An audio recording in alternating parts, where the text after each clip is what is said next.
Hadirin yang saya hormati, saya tekankan lagi beberapa hal yang harus saudara-saudara lakukan dalam upaya pencegahan kebakaran hutan dan lahan. Tadi sudah sampaikan sebetulnya secara detail oleh Pak Menko Polhukam. Saya ulangi. Yang pertama, prioritaskan upaya pencegahan. Jadi pencegahan harus diprioritaskan. Jangan terlambat. Di negara besar pun ada kejadian kebakaran yang gede-gede ada.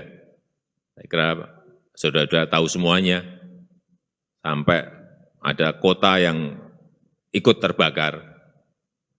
Hal-hal seperti ini betul-betul harus kita jadikan pelajaran. Sekali lagi, prioritaskan pencegahan, jangan terlambat.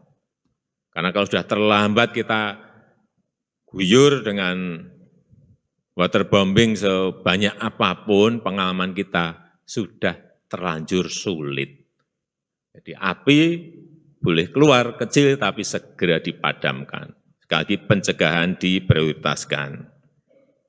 Manajemen lapangan harus terkonsolidasi dan terorganisasi. Artinya di desa itu kalau ada api kecil itu sudah harus memberitahukan agar segera bisa tertangani di depan, bukan sudah terlanjur besar, baru ketahuan, sulit memadamkan. Semua harus digerakkan untuk melakukan deteksi dini.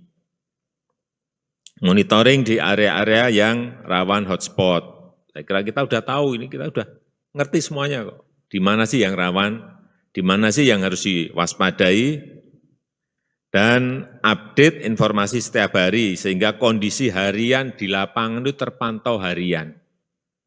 Kondisi di lapangan terpantau setiap hari. Manfaatkan teknologi untuk monitoring ini dan pengawasan dengan sistem dashboard. Hati-hati, begitu kebakaran meluas itu kerugian tidak hanya juta atau miliar.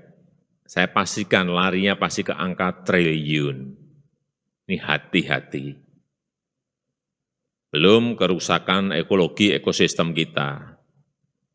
Yang kedua, infrastruktur monitoring dan pengawasan harus sampai tingkat bawah.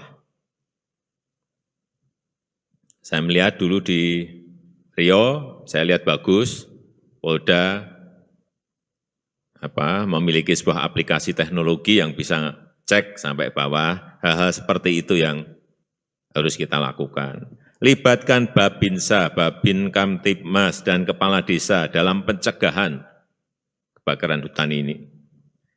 Berikan pendidikan edukasi yang terus-menerus kepada masyarakat, kepada perusahaan, kepada korporasi,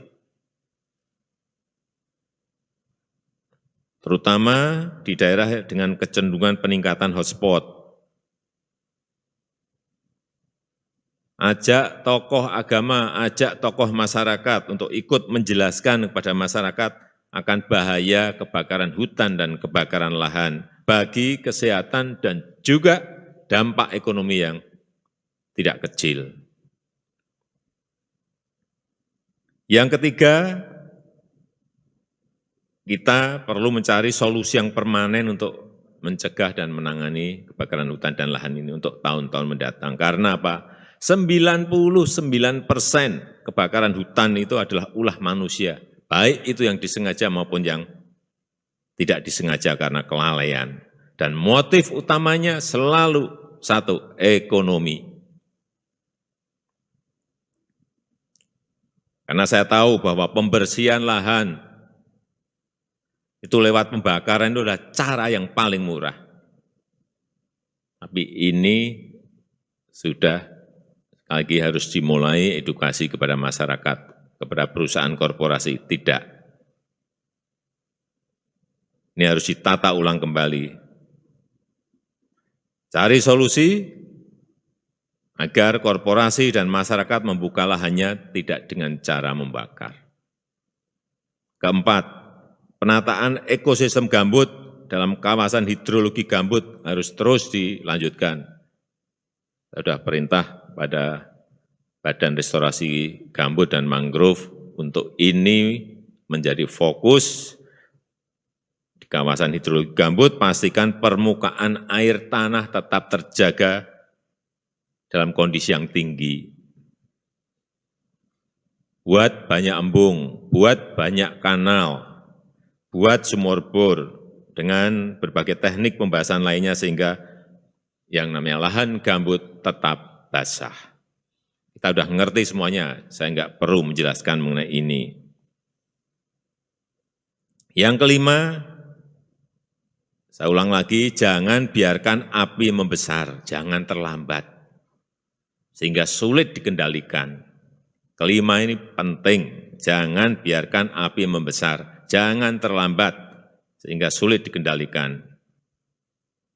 Sehingga kita semuanya ini harus tanggap, Gubernur, Bupati, Wali Kota, tanggap, Pangdam, Damrem, Dandim, tanggap, Kapolda, Polres, tanggap. Ini sebetulnya hanya respon yang cepat saja kok. Kalau kita merespon, api baru kecil, rampung.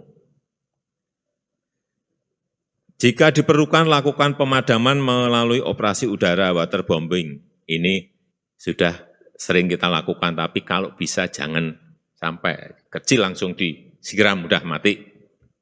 Di darat aja, karena waterbombing ini juga butuh duit gede, anggaran yang gede. Tapi kalau sudah terlambat, ya mau tidak mau kita pakai itu.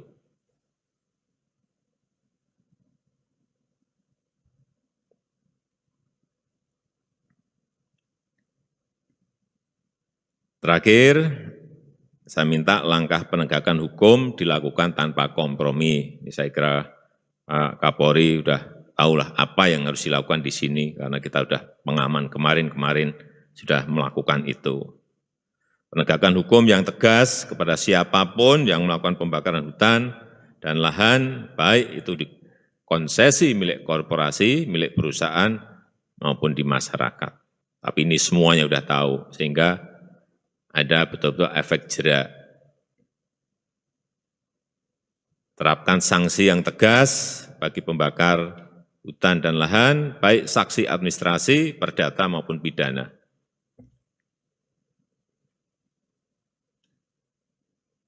Jangan sampai kita ini malu di ASEAN Summit, pertemuan negara-negara ASEAN, ada 1, 2, 3 negara yang membicarakan lagi mengenai ini. Dalam 5 tahun ini sudah enggak ada. Jangan sampai dibuat ada lagi. Saya titip itu. Malu kita. Dipikir kita enggak bisa menyelesaikan masalah ini. Bisa. Tadi sudah sampaikan Pak Menko Polhukam, sudah turun 88%. Kalau bisa, ditingkatkan lagi dari angka itu. Saya rasa itu yang penting yang bisa saya sampaikan pada kesempatan yang baik ini. Selamat bekerja, selamat bertugas. Semoga Allah Subhanahu wa Ta'ala meridhoi seluruh langkah kita bersama. Saya rasa itu yang bisa saya sampaikan. Terima kasih. Assalamualaikum warahmatullahi wabarakatuh.